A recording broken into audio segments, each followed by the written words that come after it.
La situation sécuritaire qui prévaut dans l'est du pays reste préoccupante puisque, vous le savez, malgré les cessez-le-feu décrétés par les chefs d'État, les M23 ne reculent pas. Comment mettre fin à la crise? Eh bien, on en parle dans ce nouveau numéro de votre émission. Madame, Monsieur, bienvenue. Pour en parler, je reçois sur ce plateau une tête pensante, un grand scientifique de mon pays. Il s'agit du professeur Tshibangu Kalala, professeur de droit international à l'université de Kinshasa et avocat au barreau de Kinshasa-Gombe, à qui j'ai dit bonjour et bienvenue.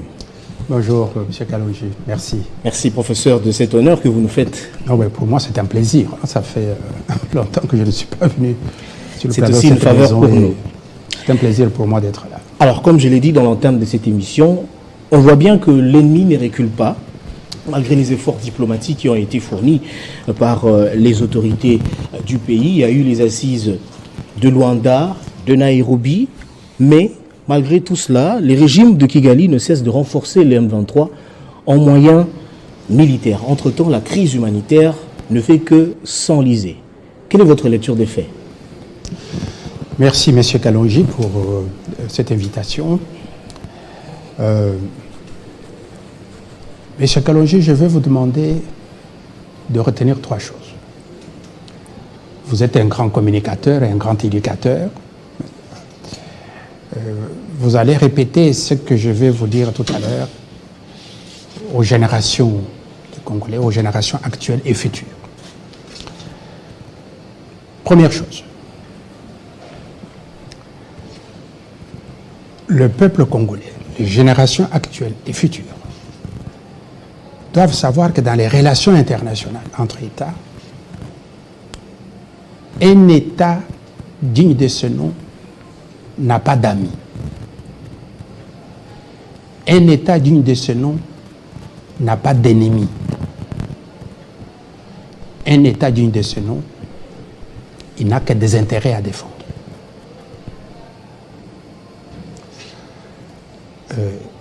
Il faut que nous aussi, nos dirigeants, populations, que nous puissions comprendre que le monde, il est ce qu'il est. Vous voulez dire qu'on doit prendre conscience de cette évidence et nous comporter en conséquence. Deuxième chose à retenir, notre pays a été créé comme un marché international au XIXe siècle. Ce pays n'est pas une création de nos ancêtres. Les 2 345 000 km². Ce sont des étrangers qui ont créé ce territoire. Ils ont créé ce pays comme un marché, comme une colonie internationale, où tout le monde peut venir faire des affaires et gagner de l'argent. Et ils ont désigné l'un d'entre eux, le roi des Belges, comme gardien de ce marché international. Vous avez vu dernièrement comment ils défilent, les grandes puissances qui ont créé ce territoire. Ils défilent au Congo depuis un certain temps. Ils se battent même pour continuer à avoir la même influence qu'ils avaient au XIXe siècle. Il faut retenir cela. Troisième chose à retenir, M. Kalonji, l'histoire de l'humanité nous apprend que des civilisations, des royaumes, des empires et des États ont disparu de la surface de la Terre à cause des faiblesses internes, à cause du manque de force de sécurité d'une armée à la hauteur de la tâche pour les protéger contre les envahisseurs étrangers, contre les attaques des barbares étrangers. L'Égypte ancienne, la Rome antique, etc., etc. Eh bien, ce qui nous arrive aujourd'hui, c'est très grave. Il ne faut pas prendre cela avec légèreté. C'est comme je viens de le dire, il y a la crise humanitaire, la crise sécuritaire, la situation est grave sur le terrain. Un État, comme disait le philosophe allemand, c'est le plus froid des monstres froids. Monsieur Kalonji, vous pouvez avoir des amis. Moi, je peux avoir des amis. Mais un État, jamais. Un État n'a pas d'amis. Devant cette situation, qu'est-ce qu'il faut faire? C'est ça votre question. Je t'avais dit. Je pense que le président de la République J'observe, je parle comme observateur. Exact. Je ne suis pas dans la propagande. Il est en train de faire ce qu'il faut justement faire et qu'on n'a pas fait depuis plusieurs décennies. C'est-à-dire Les difficultés de notre armée sont connues. On ne va pas passer notre temps ici à expliquer la situation de notre armée. qu'est-ce que le président est en train de faire concrètement? Qu'est-ce que vous voulez dire par là? Ce qu'il faut faire et qui n'a pas été fait depuis longtemps. Lorsque vous aimez votre pays, il faut commencer par enrichir le pays. Enrichir le peuple.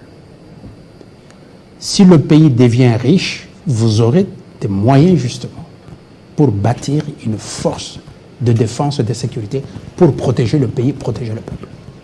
Vous pensez, ça veut dire que nous ne sommes pas riches? Oui. Maintenant, ce qui se passe aujourd'hui, c'est que le président a commencé par enrichir le pays. Le budget a été triplé dans le petit temps. Ce qui donne des marges de manœuvre au gouvernement pour dégager des moyens nécessaires pour construire une armée à la hauteur de notre pays. Une armée qui doit nous protéger, qui doit protéger le territoire, protéger notre peuple, protéger nos ressources. Professeur, je donc, oui. Qu'est-ce qu'il faut faire aujourd'hui pour mettre fin à l'insécurité, pour faire tout ce que vous voulez? Eh bien, il faut construire une armée dissuasive. Et comme le président l'a fait, avec le gouvernement bien entendu, avec la loi de programmation militaire, avec un budget de près de 1,5 milliard de dollars étalé sur 3 ans, pour faire ce qu'on appelle la mise en condition de l'armée. J'ai reçu une formation dans une école militaire, à la place une formation d'1 an où j'ai un diplôme dans une école militaire, le collège des hautes d'études de stratégie de défense. Et les formateurs nous ont appris qu'il y a 2 choses à faire pour une armée. Il y a la mise en condition de l'armée et puis après la mise en œuvre.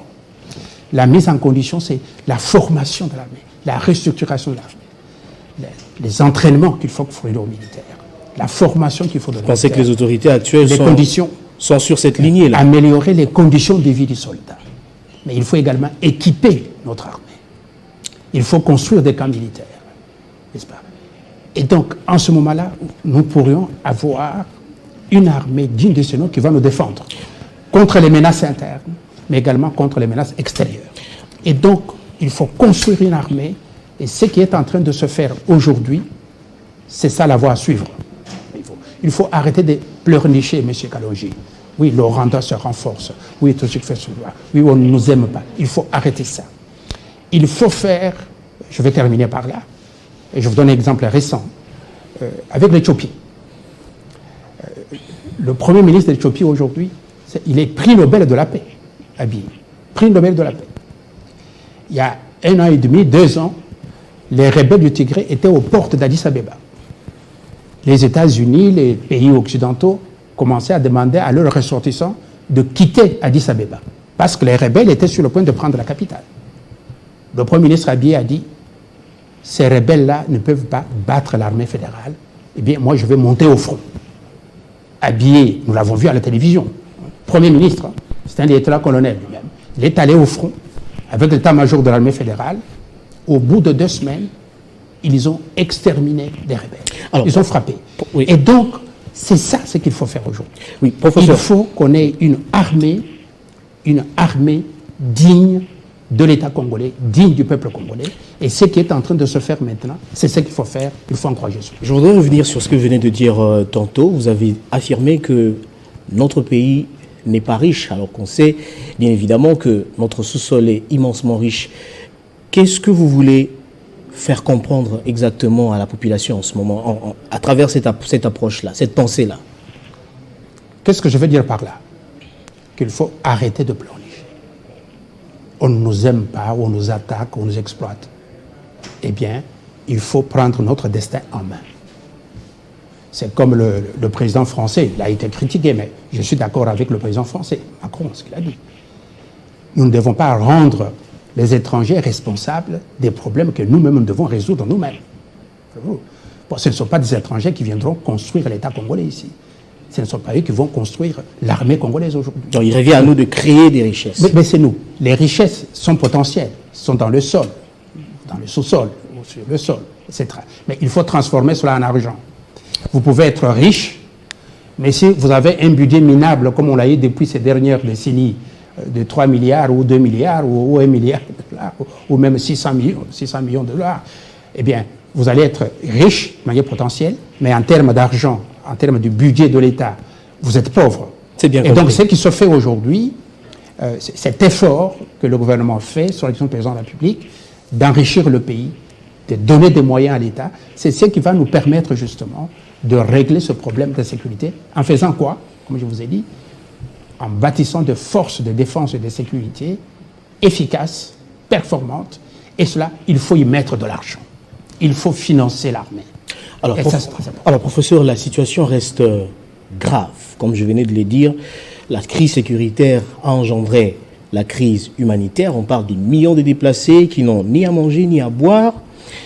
Mais je voudrais quand même avoir votre point de vue parce que vous êtes un grand scientifique de notre pays. Comment analysez-vous l'attitude du Conseil de sécurité, qui d'ailleurs venait d'envoyer ses membres ici en RDC pour constater la situation sur le terrain?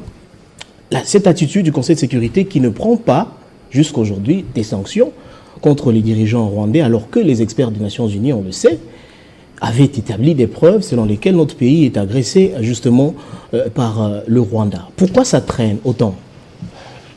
Monsieur Gallo, je vais vous poser une question intéressante parce que ma thèse de doctorat en droit, qui m'a valu d'être proclamé docteur en droit, était consacrée au Conseil de sécurité. J'ai étudié le Conseil de sécurité depuis sa création, qu'il a commencé son travail en janvier 1946, pour voir comment le Conseil de sécurité fonctionne à l'intérieur, etc. Eh bien, le Conseil de sécurité, c'est un organe politique. C'est des politiciens qui sont là, ils font de la politique. Ils gèrent les intérêts. Et ce sont les États qui sont là. Les 5 membres permanents du Conseil de sécurité, ce sont des États, comme je vous ai dit. Mais pourquoi cette indifférence vis-à-vis d'un pays membre de l'ONU? Mais c'est ce que je vous ai dit. Les États n'ont pas d'amis. Les États n'ont pas d'amis. Donc des intérêts. Les États, ce sont des monstres froids. D'ailleurs, un État, c'est le plus froid des monstres froids. Eh bien, et la politique internationale, ou la politique au niveau du Conseil de sécurité, est caractérisée par ce qu'on appelle le système de double standard, du 2 poids 2 mesures. Dans une situation donnée, le Conseil prend telle décision, mais dans la même situation similaire qui se produit, le Conseil ne prend pas la même décision. Il y a une appréciation politique de la situation, en fonction des intérêts, des circonstances des uns et des autres. Car là, on peut citer par exemple la crise en Ukraine. On a vu que le Conseil de sécurité n'a pas tardé à prendre des mesures contre la Russie, mais la RDC qui traverse pratiquement la même situation, eh bien, il y a un silence des cimetières. Non, je voudrais préciser, dans le cas de l'Ukraine, bon, le Conseil de sécurité était paralysé, parce que c'est un membre permanent qui est impliqué. Le Conseil n'a rien fait, parce qu'il y avait le veto de la Russie était là. Maintenant, on a déplacé le problème vers l'Assemblée générale des Nations Unies, qui a pris des résolutions, mais qui ne sont pas contraignantes. Mais il faut savoir que la politique internationale est caractérisée par le système de 2 poids 2 mesures. Et le Conseil de sécurité ne fait pas exception à cela. Donc il ne faut pas pleurer, voyez-vous. La solution, M. Kalonji, ce n'est pas de pleurnicher. Nous devons prendre les choses en main. On va discuter. Je vois les troupes étrangères qui arrivent ici, c'est bien. Il n'y a pas une honte à cela. Le fait d'être dans une alliance militaire, le fait d'avoir des soutiens extérieurs, ce n'est pas une honte à cela. Mais ça ne doit pas être une habitude.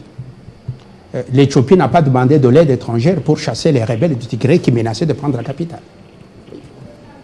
Vous voyez ça? C'est un exemple à côté de nous. Et donc, je ne peux qu'insister, comme tant d'autres intellectuels ont insisté, sur le fait, M. Kalonji, et je répète ce que je viens de dire, des États, des royaumes, des empires, des civilisations ont disparu. La menace de balkanisation, ce n'est pas, il ne faut pas prendre ça à la légère. L'État congolais peut disparaître. C'est une réalité. Mais l'État congolais peut être découpé demain en plusieurs morceaux. Si nous n'arrivons pas à avoir une force de défense digne de ce nom, qui peut défendre ce territoire, défendre notre peuple, défendre nos institutions, Mais nous pouvons disparaître. Comment empêcher que cela n'arrive pas? Oui, mais c'est ce que je vous dis. Voyez-vous. Je suis heureux de voir que le président de la République et le gouvernement ont bien compris les choses. Il faut bâtir une armée digne de ce nom, des forces de défense dignes de ce nom. Il faut y mettre de l'argent, y mettre des moyens. On a commencé, ça n'a pas été fait. Maintenant, on a commencé, il faut maintenir cet effort-là pendant des décennies. Écoutez, M. Kalonji, mais un drone militaire, ça coûte combien? Drone de surveillance, c'est rien du tout. Nous pouvons acheter des drones, des centaines de drones, mettre à travers cette chose. Abiy a gagné la guerre contre les rebelles du Tigré avec des drones qu'il a achetés auprès de la Turquie. En très peu de temps, au bout de semaines, les rebelles ont été mis en débandade, taillés en pièces, ils ont pris fuite, sont rentrés dans leur village. Et maintenant, on peut discuter. Donc, je pense que ce qu'il faut faire, on est en train de le faire, mais on est au début. C'est vrai qu'on le fait au moment où il y a déjà trop de problèmes. Regardez aujourd'hui ce qui se passe en Europe. L'Allemagne dépense combien d'argent? Quel budget l'Allemagne projette de faire pour créer la première armée du continent européen? Voyez-vous, c'est ce qui se fait là-bas. Mais malheureusement pour nous, les dirigeants qui ont précédé, qui ont dirigé ce pays depuis plusieurs décennies, ils n'ont pas pris cela en compte. Notre armée, je ne vais pas revenir là-dessus, on a déjà dit beaucoup de choses à ce sujet. Maintenant, ça ne sert à rien de continuer à pleurnicher. Il faut aller de l'avant. Il faut que la politique qui est mise en place maintenant de créer une armée du peuple congolais digne de ce nom, il faut poursuivre cet effort. C'est pour aujourd'hui et pour demain, pour que nous soyons en sécurité. Si j'essaie de vous comprendre, vous voulez dire qu'il faut continuer à croire que les sanctions finiront par être prises par le Conseil de sécurité? Je suis sceptique. Il ne faut pas attendre les sanctions. Les sanctions vont régler quel problème? Regardez, M. Kalonji, je vous donne l'exemple de la Russie. Ça peut déstabiliser quand même le Rwanda. Je vous donne l'exemple de la Russie. Eh bien, les Occidentaux ont pris toute une batterie de sanctions contre la Russie depuis 2014. Depuis que la Russie a annexé la Crimée. Eh bien, comment la Russie a réagi? Bon, vous ne voulez pas vendre des produits alimentaires, vous voulez créer la famine ici, eh bien, moi, Russie, je vais me prendre en charge. Je vais développer mon agriculture maintenant. Et aujourd'hui, quand vous voyez la géopolitique mondiale du blé et de céréales, la Russie est devenue une grande puissance agricole à cause des sanctions qui ont été prises contre la Russie par les Occidentaux. Maintenant, la Russie devient une grande puissance agricole qui domine le marché mondial du blé, des céréales, etc., et des engrais chimiques, à cause de cela, en très peu de temps. Donc, comme on dit, à quelque chose, malheur est beau. Pour moi, les humiliations que nous subissons aujourd'hui, avec l'intervention du Rwanda, avec les rebelles, etc., il faut y voir quelque chose, il y a quelque chose du bien qui sortira de là, pour notre pays. Quelle est cette chose? Eh bien, c'est la construction d'un État. Nous devons récupérer notre souveraineté militaire, récupérer la souveraineté administrative. Donc vous insistez sur la solution militaire, justement. Mais écoutez, M. Kalonji, c'est l'idéal. Je disais dernièrement à un ami européen, un ami belge, je disais, prenez l'Europe occidentale, sa totalité aujourd'hui. Eh bien, c'est presque la même superficie que notre territoire. Il y a combien d'armées sur le territoire européen? Il y a même des bombes atomiques en Angleterre et en France. Combien d'argent on dépense aujourd'hui en Europe pour la sécurité européenne? Et nous avons un territoire qui a presque la même dimension, où je dirais que nous avons des gros problèmes. Vous imaginez? Alors, et donc je considère, je limite, je ne suis pas un belliciste, je ne parle de choses, mais j'inscris cela dans l'histoire de l'humanité. Un État qui est faible, qui n'a pas une armée, qui n'a pas d'effort de sécurité pour le protéger, qui n'a pas un État qui fonctionne correctement, qui n'a pas une justice, qui n'a pas une magistrature, etc., eh bien, cet État peut être balayé par les tempêtes de l'histoire. Nous sommes faibles ou pas? Oui, mais c'est un État faible. Nous avons un État qui est faible, aujourd'hui. Maintenant, il faut que les géopoliticiens, tu me poses une question très intéressante, donc il faut construire dans notre pays un État intelligent, un État stratège, un État géopoliticien, c'est-à-dire un État qui se donne les moyens pour vivre au moins pendant 1000 ans, au moins pendant 1000 ans, solide, sans être attaqué, sans être détruit. Il est là solide dans ses frontières, dans ses richesses, et qui avance. Au moins pendant 1000 ans. Donc il faut qu'on ait des dirigeants, stratèges, intelligents, géopoliticiens, et ça va influer sur l'État. Et donc nous aurons un État qui va... Et la force est très importante. Il ne faut pas négliger cela. Ne serait-ce que pour répondre aux menaces internes. J'ai entendu un politicien qui disait, mais oui, mais on n'arrive pas, nous avons des problèmes à Maluku, à quelques kilomètres, déjà dans la ville de Kinshasa, on ne contrôle rien. Mais ça, c'est très grave. Bon. Bien, ne fût-ce que pour les menaces internes, les menaces internes. Donc nous avons à avoir des forces de défense et de sécurité, parce que nous parlons de sécurité, à la hauteur de nos ambitions. Alors, et ça, c'est indispensable. Il faut financer cela.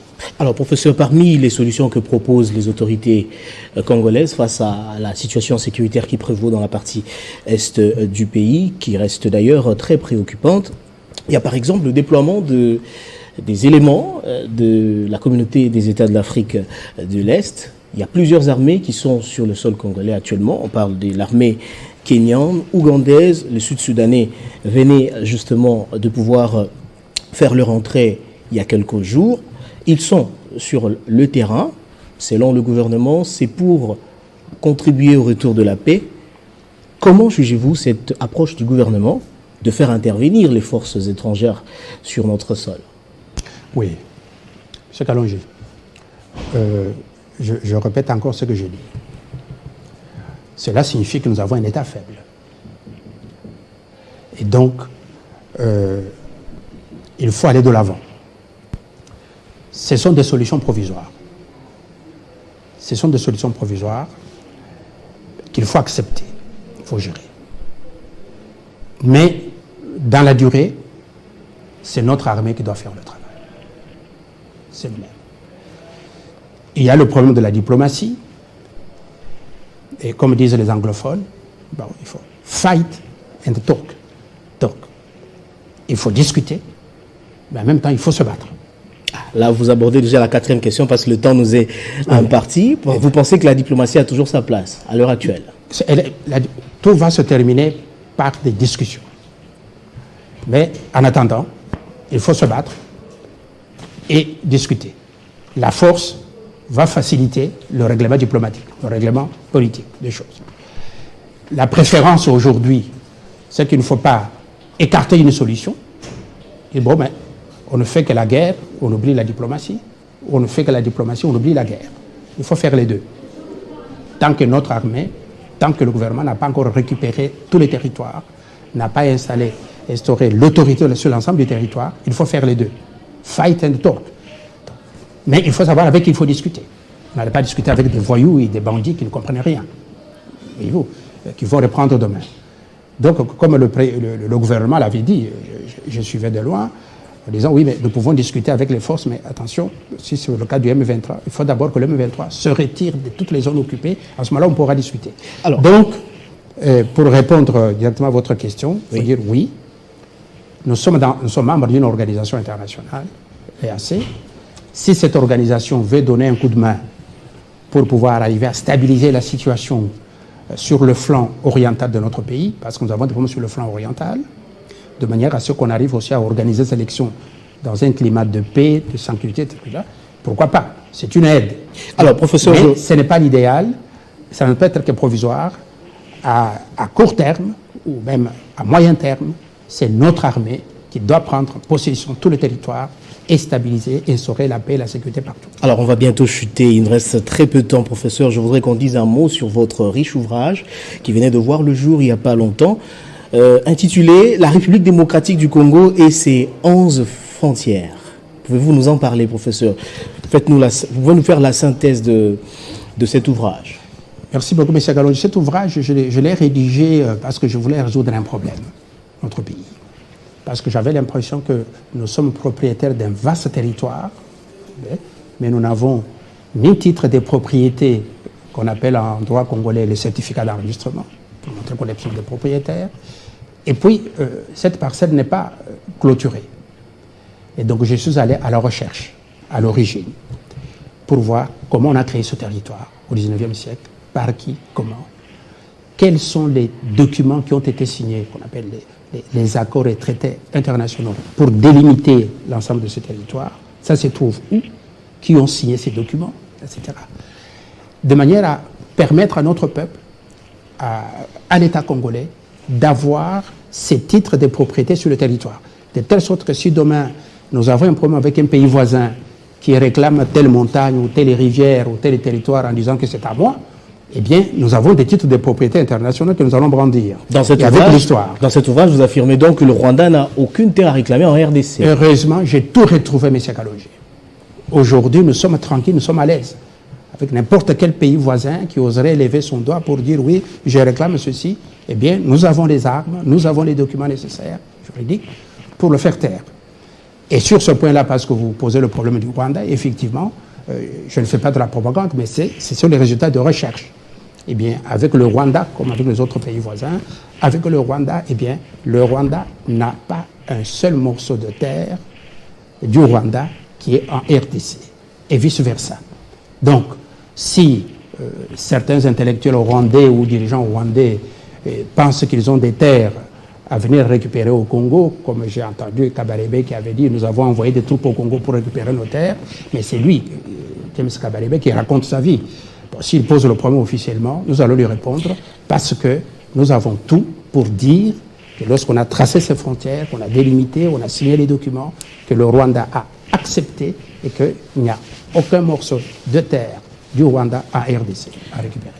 Une vérité, en tout cas, il faut le dire, et qui a été très très bien entendue. Un ouvrage d'ailleurs que je recommande à tous ceux qui nous regardent de partout dans le monde. Professeur, merci d'avoir répondu à notre invitation. Je rappelle que vous êtes professeur de droit international à l'université de Kinshasa et avocat au barreau de Kinshasa-Gombe. Grand merci, professeur. C'est à moi de vous remercier, M. Kalogi. Merci également à vous de nous avoir suivis de partout dans le monde. Restez fidèles au programme de Télé 50.